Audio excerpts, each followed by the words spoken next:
সুপ্রিয় শিক্ষার্থীবৃন্দ, তোমরা কেমন আছো? আশা করি সবাই ভালো আছো। আমি সুশান্ত দে, সহকারী শিক্ষক, চট্টগ্রাম কলেজের স্কুল। চট্টগ্রাম কলেজের স্কুল আয়োজিত অনলাইন ক্লাসে তোমাদের স্বাগত জানাচ্ছি। আজকে আমি অষ্টম শ্রেণীর গণিত বিষয়ের প্রথম অধ্যায় প্যাটার্ন 2 এর পাঠ উপস্থাপন করব। এই পাঠ শেষে তোমরা জ্যামিতিক প্যাটার্নকে ব্যাখ্যা করতে পারবে। জ্যামিতিক প্যাটার্নকে বীজগাণিতিক রাশির মাধ্যমে প্রকাশ করতে পারবে।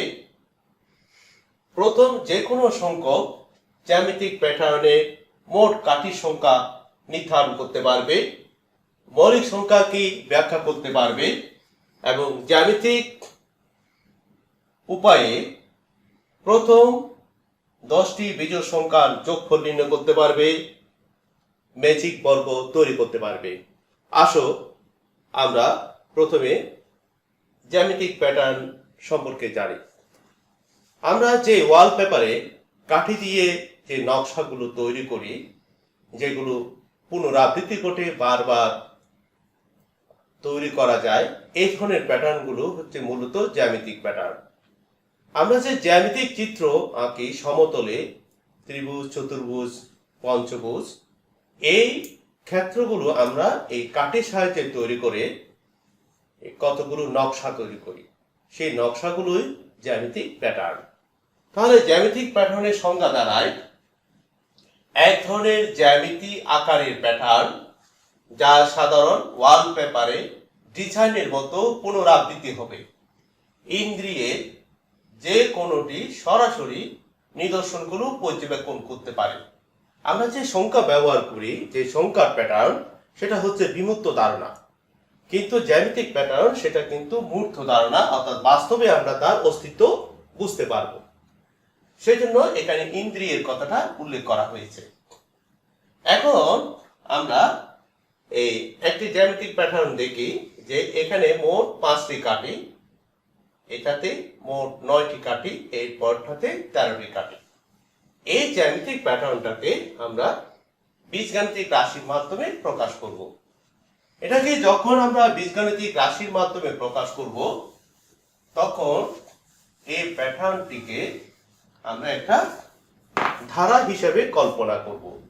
আমরা দেখতে পাচ্ছি ধারা বা অনুক্রম, এখানে পদগুলো যেহেতু আলাদা আলাদা আমরা অনুক্রম বলবো, আর যখন যোগ চিহ্ন ব্যবহার করব তখন তাকে ধারা বলবো। এখানে 5-এর পরে 9, 9-এর পরে 13, তখন আমরা তার সাধারণ অন্তর পাচ্ছি। আমি এখানে লিখছি 5, 9, 13 এর সাধারণ অন্তর। সাধারণ অন্তর যেটাকে আমরা ডি দিয়ে প্রকাশ করি। ডি সমান হচ্ছে 9 বিয়োগ 5 সমান 13 বিয়োগ 9 সমান 4। তাহলে সাধারণ অন্তর 4 পাচ্ছি। সেখান থেকে আমরা n-তম পদ সমান জানি a plus n minus 1 into t. এখানে a হচ্ছে প্রথম পদ, প্রথম পদ আছে আমাদের 5, তাহলে n মাইনাস 1 ইন্টু d এর মান 4। তাহলে আমরা পাচ্ছি 5 যোগ 4n মাইনাস 4 সমান 4n প্লাস 1। তাহলে কতম পদ হবে? আমরা 4 পদ যোগ 1। n-তম পদ যদি 4n প্লাস 1 হয়, কতম পদ হবে 4 পদ যোগ 1। তাহলে আমরা কতম পদ যখন নির্ধারণ করতে পেরেছি, সেটাকে আমরা এখানে প্রথম পদকে সেই আকারে প্রকাশ করব। তাহলে 5-কে আমরা 4 যোগ 1 লিখি, 4-কে 4 গুণ 1 যোগ 1। এখানে 1 হচ্ছে পদ সংখ্যা, কততম পদ। দ্বিতীয় পদ 9-কে 8 যোগ 1 সমান 4 গুণ 2 যোগ 1।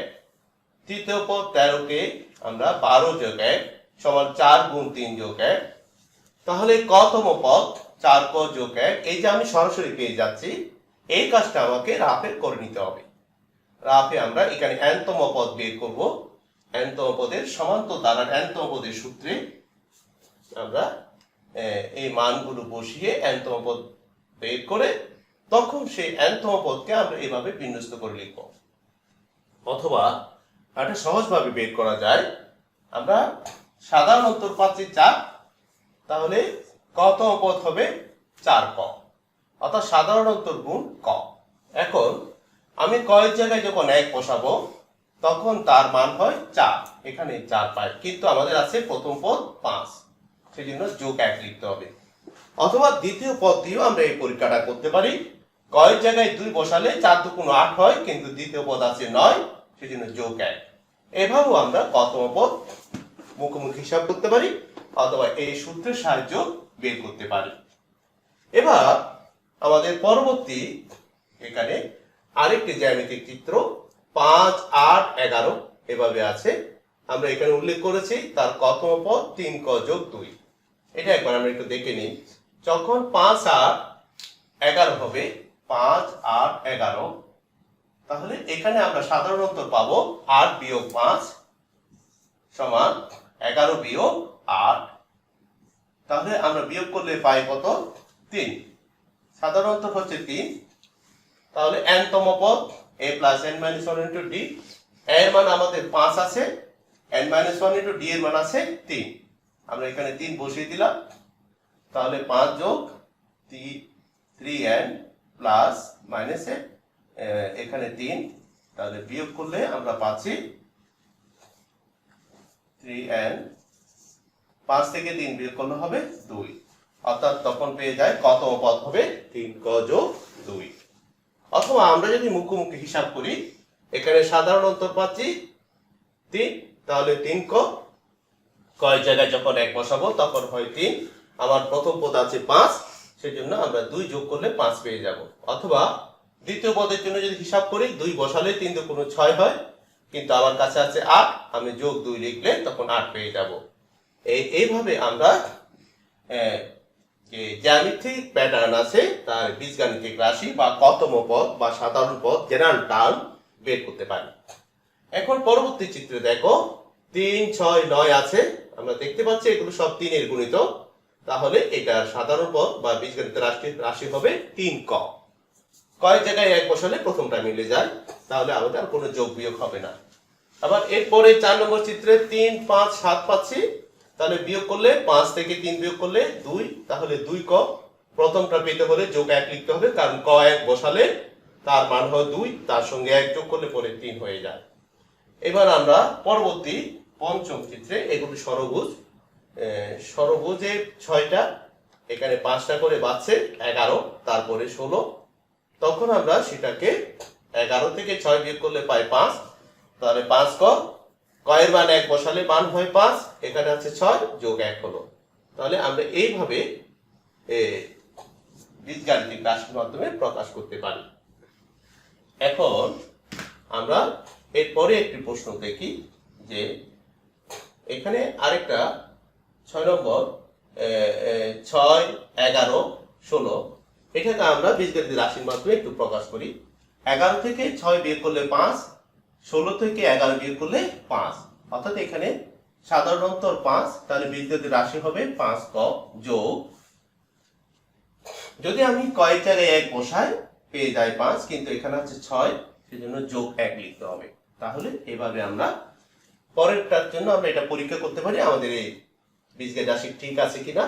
কয়েক জায়গায় 2 বসালে 5 দুগুণ 10, 10 যোগ 1 সমান 11 হয়ে যায়। এতে আমাদের এই জ্যামিতিক প্যাটার্নগুলো বীজগাণিতিক রাশির মাধ্যমে প্রকাশিত হলো। এবার আমরা প্রথম যে কোনো সংখ্যক জ্যামিতিক প্যাটার্নে মোট কাঠির সংখ্যা নির্ণয় করব। যে কোনো সংখ্যক জ্যামিতিক প্যাটার্নের মোট কাঠির সংখ্যা নির্ণয় করার জন্য আমরা এখানে প্রশ্ন উপস্থাপন করেছি। দেখো তোমরা এই প্রশ্নটাতে প্রথম 100টি চিত্রে মোট কাঠির সংখ্যা কত। আমরা 100টি চিত্রে মোট কাঠির সংখ্যা নির্ণয় করব। যে প্রথম চিত্রে কাঠির সংখ্যা পাচ্ছি আমরা 6, দ্বিতীয় চিত্রে 11, তৃতীয় চিত্রে 16, এটা আমরা কাউন্টিং করে এইটা পেয়েছি। তাহলে এটার আমরা যখন 6, 11, 16 এটার বীজগাণিতিক রাশিতে আমরা যখন প্রকাশ করি তখন পাই আমরা 5ক যোগ 1। 5ক যোগ 1 পেলে পাই, কারণ 11 থেকে 6 বিয়োগ করলে 5, তাহলে কয়েক জায়গায় আমরা 1 বসালে 5 যোগ 1 সমান 6 হয়ে যায়। তাহলে এই রাশি অনুযায়ী এটাকে আমরা ভাঙিয়ে লিখছি, এটা 5 গুণ 1 যোগ 1, 5 গুণ 2 যোগ 1, 5 গুণ 3 যোগ 1, 3 5 15 একে 16, 10 একে 11 পেয়ে যাচ্ছি। তাহলে কতম চিত্রে কাঠির সংখ্যা হয় 5 যোগ 1। আমরা এখানে প্রথম 100টি চিত্রে কাঠির সংখ্যা বের করব, সেই জন্য তাহলে 100 চিত্রে কাঠির সংখ্যা 5 গুণ 100 যোগ 1 সমান 501। তাহলে এখানে মোট চিত্র সংখ্যা হচ্ছে 100, সেটা হচ্ছে আমাদের পদ সংখ্যা 100, আর প্রথম সংখ্যা হচ্ছে 6, শেষ সংখ্যা হচ্ছে 501। তাহলে আমরা সমষ্টি সূত্রটা প্রয়োগ করব। সমষ্টি সমান জানি প্রথম সংখ্যা যোগ শেষ সংখ্যা গুণ পদ সংখ্যা ডিভাইডেড বাই 2। তাহলে 5 গুণ শেষ সংখ্যা 5 যোগ আমাদের প্রথম সংখ্যা হলো 6, 6 যোগ শেষ সংখ্যা হচ্ছে 501 এবং পদ সংখ্যা হচ্ছে 100। এই দুটো যোগ করলে হয় 507 গুণ 100। এটা আমরা গুণ করে ভাগ করলে এই সংখ্যাটা পাই 25,35,0, অর্থাৎ 25,350 হচ্ছে এখানে মোট কাঠির সংখ্যা। আচ্ছা, যদি আমরা এরকম একটি প্রশ্ন এটার আলোকে সমাধান করতে চাই, যদি আমাকে এরকম একটি চিত্র দিয়ে যে এই বর্গ করে দিল, পরপর কতগুলো বর্গ, তাহলে আমরা এখানে পাবো প্রথম চিত্রে কাঠির সংখ্যা কত পাচ্ছি একটু দেখো, মনোযোগী হোক। প্রথম চিত্রে কাঠির সংখ্যা পাচ্ছি আমরা এখানে 4টা। দ্বিতীয় চিত্রে কাঠির সংখ্যা 4 এর সাথে 3 যোগ হলে কত হয় 7, 7 সাথে 3 হয় 10, অর্থাৎ 3 করে বাড়ছে। 3 করে বাড়ার কারণে আমরা বলবো যে কতম চিত্রে কাঠির সংখ্যা হবে 3 কম। তাহলে এগুলো সব 3 আসবে, 3 3 3। তাহলে এখানে 3 একে 3, 3 একে 4, তাহলে 3 কে যোগ 1 হলে মিলে যায় 3 2 6, 6 একে 7, 3 3 9, 9 একে 10। যদি বলে যে প্রথম 10টি চিত্রে কাঠির সংখ্যা কত, তাহলে এখানে আমরা 10 বসাবো। 10তম চিত্রে কাঠির সংখ্যা হবে 3 গুণ 10, 3 গুণ 10 যোগ 1, তাহলে হয় কত 3 গুণ 10 যোগ 1 সমান 31। তাহলে আমরা এখানে 31টি কাঠি পাচ্ছি শেষ পদে। তাহলে প্রথম সংখ্যা হচ্ছে আমাদের 4, শেষ সংখ্যা হচ্ছে 31, আর পদ সংখ্যা আমরা ধরে নিয়েছি 10। প্রশ্নটা একটু আমরা সহজভাবে করতে চাচ্ছি। প্রথম সংখ্যা আছে আমাদের 4, শেষ সংখ্যা আছে 31, তাহলে গুণ 10, তাহলে দাঁড়ালো 31 এর 4 এ কত দাঁড়ালো 35। 10 দিয়ে কাটলে এখানে 5, 5 দিয়ে গুণ করলে পাই আমরা 5 5 25 এর 5 হাতে 2, 3 5 15 2 17। তাহলে এটা হলো যে আমরা এই চিত্রের আলোকে মোট কাঠির সংখ্যা বের করতে পারি। তাহলে এই কাঠির সংখ্যা বের করতে হলে আমাদের দুটো বিষয় লাগছে। একটা হলো যে বীজগাণিতিক রাশিটা লাগবে, আর সমষ্টির সূত্রটা লাগবে। সমষ্টির সূত্র আমরা মানগুলো বসালে মোট কাঠির সংখ্যা বেরিয়ে যাবে। এখন যদি বলে যে আমাদের এটা তো 10টি, মোট 10 চিত্রের কাঠির সংখ্যা কত, যদি বলে 10তম চিত্রে কাঠির সংখ্যা কত, 10তম চিত্রে কাঠির সংখ্যা কত, এখানে আমরা লিখি যে প্রশ্নটাকে একটু চেঞ্জ করি প্যাটার্নে, 10তম চিত্রে কাঠির সংখ্যা কত, 10তম চিত্রে কাঠির সংখ্যা কত। তাহলে 10তম চিত্রে যখন কাঠির সংখ্যা চাইবে, আমাদের কাজ হবে কতম চিত্রে কাঠির সংখ্যা বের করব। তখন 10তম চিত্রে কাঠির সংখ্যা আমরা সরাসরি এইটুকু লিখলে হয়ে যাবে। অর্থাৎ কতম চিত্রের জায়গায় আমরা যখন 10তম চিত্র বসাবো তখন তার মান চলে আসবে। যদি প্রশ্নটা আমাদের 100তম চিত্রে কাঠির সংখ্যা দেয়, তাহলে আমরা এখানে 10 এর জায়গায় 100 বসাবো। তাহলে 100তম চিত্রে কাঠির সংখ্যা হবে, তাহলে দাঁড়াচ্ছে এটা সমান 300 যোগ 1 সমান 301। আমরা এই বীজগাণিতিক রাশির সাহায্যে যে কোনো তম পদে চিত্রে কাঠের সংখ্যা নির্ণয় করতে পারবো। এখন আমরা জানবো মৌলিক সংখ্যা। মৌলিক সংখ্যা আমরা জানি মৌলিক সংখ্যা হচ্ছে সে সকল সংখ্যা যাদের কোনো মৌলিক গুণনীয়ক নেই। যদি মৌলিক গুণনীয়ক না থাকে তাদেরকে বলা হয় মৌলিক সংখ্যা। আমরা এককে মৌলিক গুণনীয়ক ধরবো না, এককে মৌলিক গুণনীয়ক ধরলে আর কোনো মৌলিক গুণনীয়ক পাওয়া যাবে না। সেই জন্য এক আমাদের মৌলিক সংখ্যা নয়। অন্যভাবে বলতে পারি একের চেয়ে বড় যেসব সংখ্যা এক ও সংখ্যাটি যারা অন্য কোনো গুণনীয়ক নেই সেগুলোকে মৌলিক সংখ্যা বলে। তাহলে আমরা 2 সমান 2 গুণ 1 লিখতে পারি। তাহলে এখানে দুই এক দ্বারা বিভাজ্য এবং 2 দ্বারা বিভাজ্য, অন্য কোনো গুণনীয়ক নেই, সেজন্য 2 মৌলিক সংখ্যা। 3 মৌলিক সংখ্যা, কিন্তু 4 মৌলিক সংখ্যা নয়। 4 এর গুণনীয়ক 4, 1 এবং 2, সেজন্য 4 মৌলিক সংখ্যা নয়। এখন আমরা 1 থেকে 100 পর্যন্ত যে সংখ্যাগুলো আছে তার মধ্যে কয়টি মৌলিক সংখ্যা আছে সেটা আমরা ইরাটোস্থেনিস ছাঁকনির সাহায্যে নির্ণয় করব।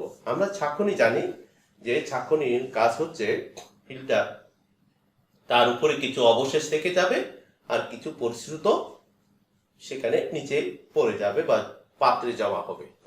ঠিক ইরাটোস্থেনিস এখানে এই সংখ্যাগুলো লিখে সেখান থেকে মৌলিক সংখ্যাগুলো রেখে অন্য সংখ্যাগুলো, কৃত্রিম সংখ্যাগুলো, যৌগিক সংখ্যাগুলো বাদ দিয়েছে।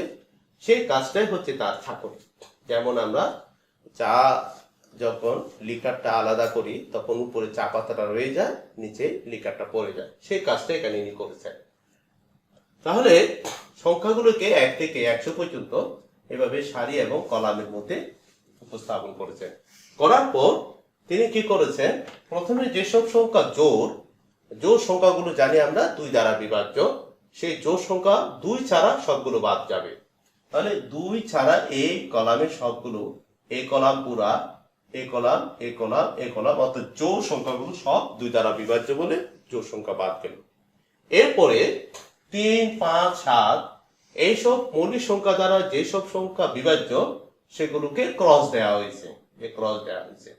ক্রস দিয়ে যে সংখ্যাগুলো মৌলিক সংখ্যা দ্বারা বিভাজ্য সেগুলো ক্রস দিয়েছে, আর যেগুলো বিভাজ্য নয় সেগুলো রয়ে গেল, সেগুলো হচ্ছে আমাদের মৌলিক সংখ্যা।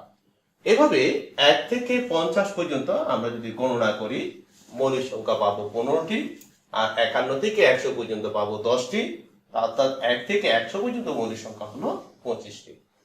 এই হলো তোমাদের বইয়ের মৌলিক সংখ্যার ধারণা। এই মৌলিক সংখ্যার সাহায্যে কিন্তু আমরা সব সংখ্যা নির্ণয় করতে পারি। সেজন্য মৌলিক সংখ্যাকে সব সংখ্যার ভিত্তি বলা হয়, কারণ যে কোনো সংখ্যাকে আমরা মৌলিক গুণনীয়ক বা মৌলিক সংখ্যা গুণফল আকারে প্রকাশ করতে পারি। এখন আমরা প্রথম 10টি বিজোড় সংখ্যার যোগফল নির্ণয় করব। প্রথম 10টি বিজোড় সংখ্যার যোগফল নির্ণয় করতে গিয়ে আমরা জ্যামিতিক পদ্ধতিতে, এটা মূলত জ্যামিতিক পদ্ধতিতে উপস্থাপন করব।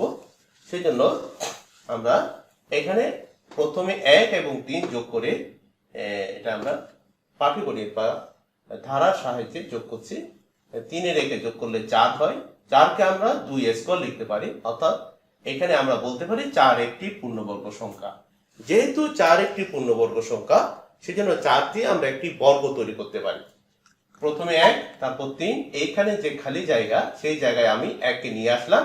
তাহলে এখানে মোট 4টি ছোট বর্গ হলো, যার ভূমি বরাবর 2টি এবং লম্ব বরাবর 2টি, অর্থাৎ এটাকে আমরা একটা বর্গ বলতে পারি, কারণ বর্গের প্রত্যেক বাহুর দৈর্ঘ্য সমান। সেজন্য এখানে প্রত্যেক ধার বরাবর, প্রত্যেক বাহু বরাবর এখানে 2টি করে আছে, সেজন্য 4 একটি পূর্ণবর্গ সংখ্যা। এরপরে আমরা যখন 1, 3, 5 যোগ করি তখন পাই 9। 9কে লিখতে পারি 3 স্কোয়ার। এই 3 স্কোয়ারকে আমরা বলছি একটি পূর্ণবর্গ সংখ্যা। এবার আমরা যে 1 আর 3 মিলে যে 4 পেয়ে যে বর্গ পেলাম, সেটা এই খালি জায়গায় এনে বসিয়ে দিচ্ছি। এই বর্গটাকে আমরা এই জায়গায় এনে বসাচ্ছি। এই জায়গায় এনে যখন এই বর্গটাকে বসাবো তখন দেখতে পাচ্ছি যে এটা এই বর্গটা যখন আমরা এখান থেকে এই খালি জায়গায় এনে বসাবো, আমরা প্রথমে এবার বলছি যে এই চিত্রে এখানে এটাকে এখানে এনে বসিয়েছি। তাহলে এই চিত্রে এখানে এই বর্গটাকে এনে বসালাম এই জায়গায়। ঠিক একইভাবে এই চিত্রে এই বর্গটাকে এখানে এনে বসালাম।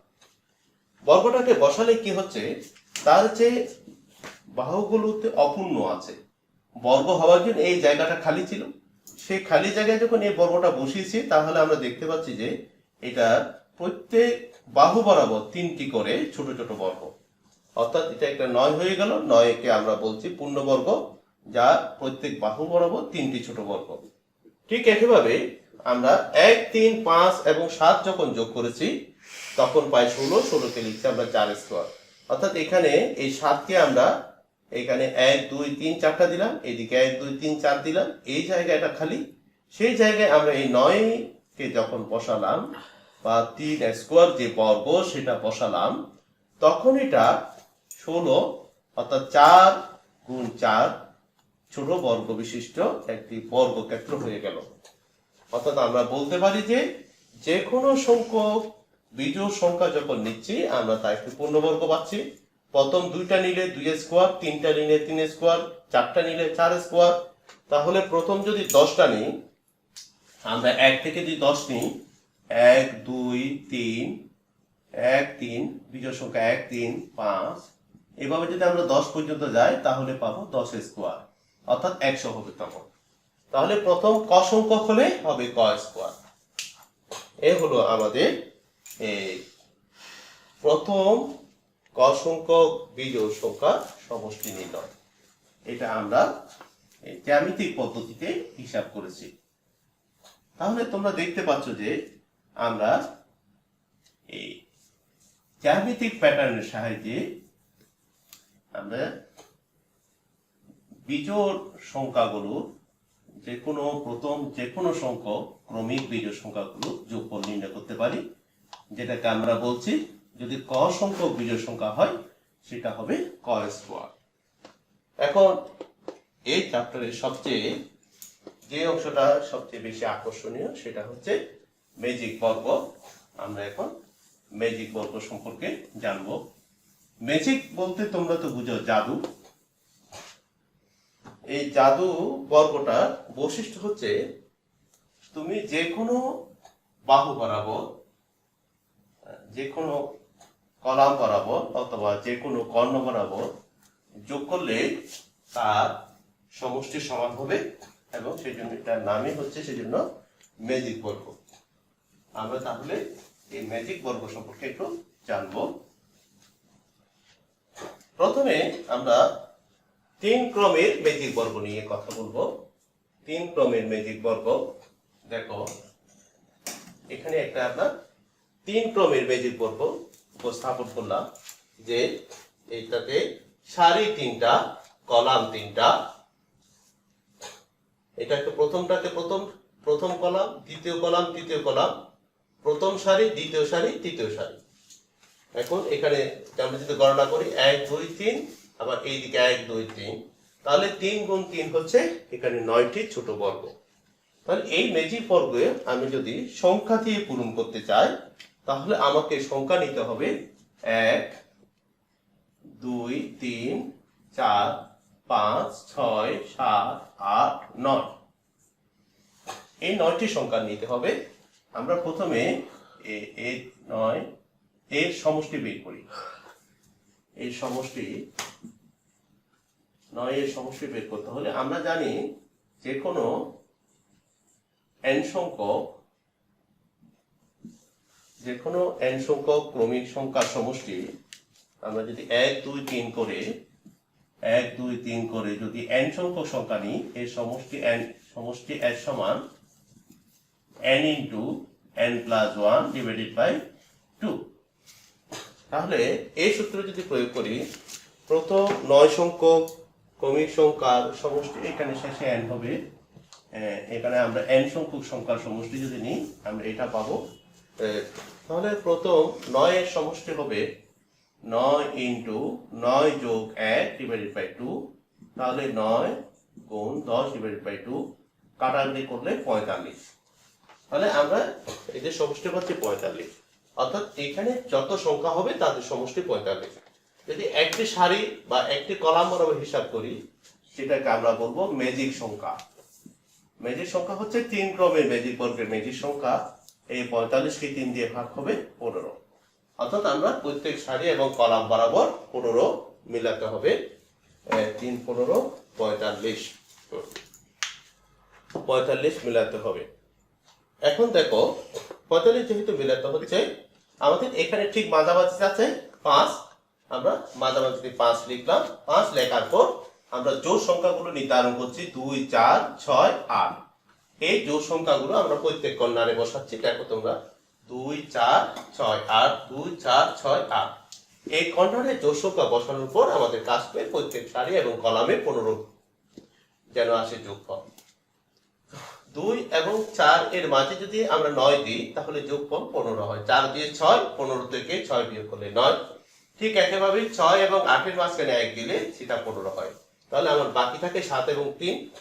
এখন আমরা শুধু এইদিকে মিলালে হবে না, এই বরাবর মিলাতে হবে। 4 এবং 8 এ যোগ করলে 12, তার মাঝখানে 3 দিলে 15 হয়ে যায়। তাহলে এই জায়গা 3 এর জন্য নির্ধারিত হলো।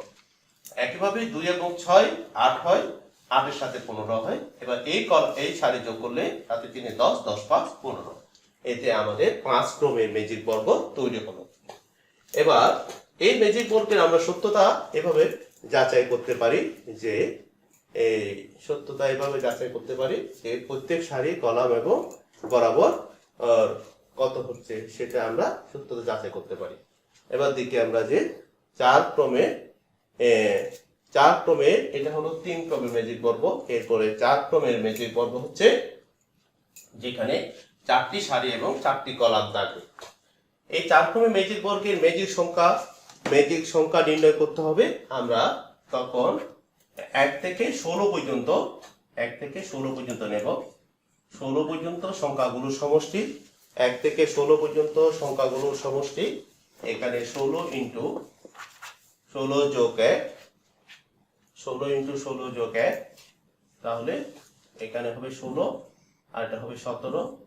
আমরা কাটাকাটি করলে 2 দিয়ে 16কে কাটলে 8 গুণ 17, তখন মেজিক সংখ্যা হবে 8 গুণ 17 ডিভাইডেড বাই এখানে 4 দিয়ে ভাগ হবে, তার মানে আমরা 34 পাচ্ছি। 4 ক্রমের মেজিক বর্গের মেজিক সংখ্যা হচ্ছে 34। তাহলে এটা আমরা করার জন্য যে কাজটা করেছি খেয়াল করো যে আমরা এখানে 1 2 3 4 5 এভাবে পরপর লিখে 16 পর্যন্ত আসলাম। দেখো আমরা এই কর্ণ বরাবর লাল কালি দিয়ে লিখেছি আর এই কর্ণ বরাবর নীল কালি দিয়ে লিখেছি। আমরা এই কর্ণগুলো কালো কালি দিয়ে লিখেছি। যেগুলো কালো দিয়ে লিখেছি সেগুলো আমরা রেখে দিয়েছি। আমাদের এই কর্ণকে, প্রথম কর্ণকে বা প্রথম তির্যক সারিকে সেটাকে আমরা ঘুরিয়ে নিলাম। অর্থাৎ 16 উপরে গেল, তারপর 11, তারপর 6, তারপর 1। এরপরে 4 7 10 13টাকে তারপর আমরা ঘুরিয়ে দিলাম। ঘুরিয়ে দেওয়ার পর তাহলে আমরা যে এগুলো যখন যোগ করব ঠিক প্রত্যেক সারি এবং কলাম এবং কর্ণ বরাবর তার যোগফল আসবে 34। এটা গেল আমাদের 4 ক্রমের মেজিক বর্গ। এবার আমাদের সর্বশেষ 5 ক্রমের মেজিক বর্গ। আমরা সেখানে 5টি সারি এবং 5টি কলাম নিব। ঠিক উপরের সারির মাঝ বরাবর আমরা 1 লিখব। আমাদের এখানে মোট সংখ্যা লাগবে 5 5 25টি। আমরা ডান উপরের দিকে ডান কর্নার বরাবর যাব। এখানে 1 যেখানে আছে এই কোণায় এখানে 2 হওয়ার কথা ছিল, এই 2টা ঠিক এখানে নিচে চলে আসছে। আমরা যদি এভাবে এটাকে মোচড় দিই, মোচড় দিলে দেখতে পাবো যে একটু খেয়াল করো এখানে 1 এর সাথে এটা 2 কর্নার বরাবর আছে। এই 1 এই কর্নার বরাবর 2, অর্থাৎ আমরা উপরের দিকে ডান কোণা বরাবর আগাবো। এবার 2 পরে আমরা কোণা বরাবর এখানে 3-এ যাব। 3-এ যাওয়ার পর এখানে কর্নার যখন শেষ হয়ে যাবে তখন আমরা এখানে আরেকটা মোচড় দেব। তখন দেখো ঠিক আগের মতো এই 3-এর সাথে 4 উপরের ওখানে চলে আসছে কর্নার বরাবর, অর্থাৎ সেটা উপরের সারির প্রথমে চলে আসছে। এরপরে 5 যখন আমরা উপরে যেতে পারবো না তখন নিচে যাব। এই উপরে যেতে না পারলে এখানে 6 চলে আসছে। এবার কোণা কোণা যাচ্ছি 7 8, এদিকে যখন যেতে পারবো না তখন এটা এই জায়গায় চলে আসবে 9। 9 এর পরে এখানে উপরে কোণায় এখানে 10 চলে আসছে। যেহেতু 10 এর পরে আমি যেহেতু এখানে 6 আগে লিখে ফেলেছি তাহলে 11 নিচের দিকে যাবে। এবার আবার কোণা বরাবর 11 12 13 14 15 যাওয়ার পর আমরা এদিকে এবং এদিকে যেতে পারছি না বলে ঠিক নিচে আসছি 16।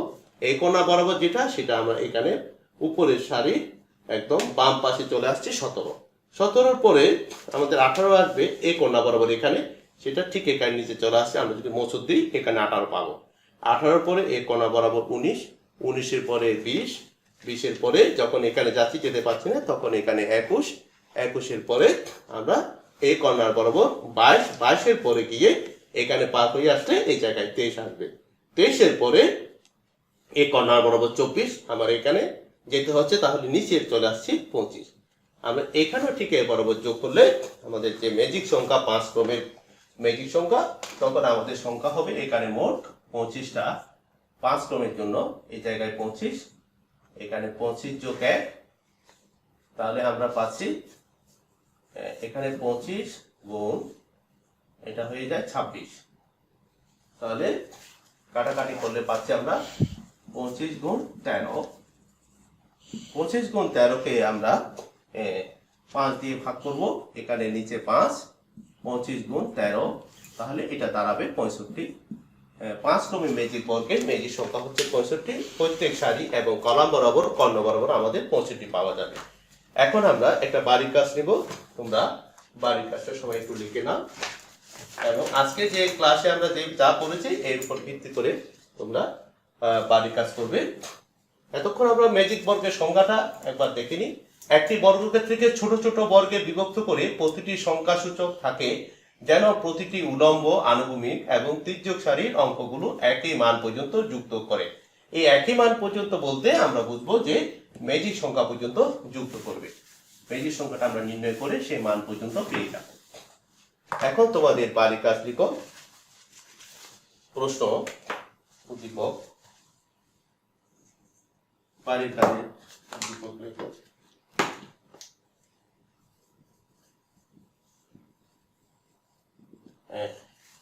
এক 3 ক যোগ 1 একটি 3 ক যোগ 1 হচ্ছে একটি প্যাটার্নের বীজগাণিতিক রাশি। একটি প্যাটার্নের বীজগণিতীয় রাশি। বীজগণিতীয় রাশি 3 ক যোগ ক। প্রশ্ন বাড়ির কাজ।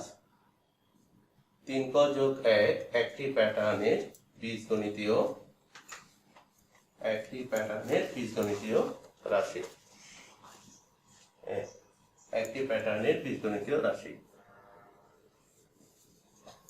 এবার 2 রোমান 2 হচ্ছে 7, 12, 17, 22 একটি প্যাটার্ন।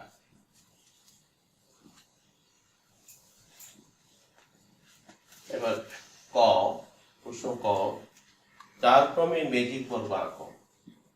4 ক্রমের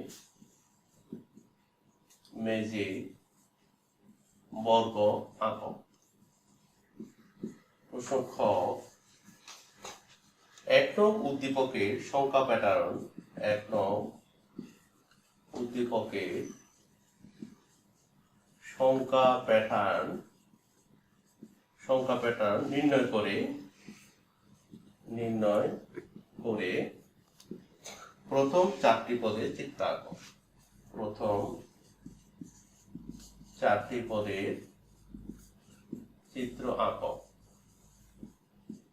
প্রশ্ন গ, প্যাটার্নটির জ্যামিতি চিত্র অঙ্কন করো। এখানে যে প্যাটার্ন আছে সংখ্যা প্যাটার্ন, 2 নং প্যাটার্নটির চিত্র অঙ্কন করো। এর মান হচ্ছে 4, এর আগেটা 4, এর 2। আশা করি তোমরা আজকে ক্লাসের আলোকে এই সমাধান করতে পারবে এবং তোমরা যথারীতি বাড়ির কাজ করে ফেলবে। তোমাদেরকে অনেক ধন্যবাদ মনোযোগ দিয়ে ক্লাস ফলো করার জন্য। সবাই ভালো থাকবে। Thank you very much.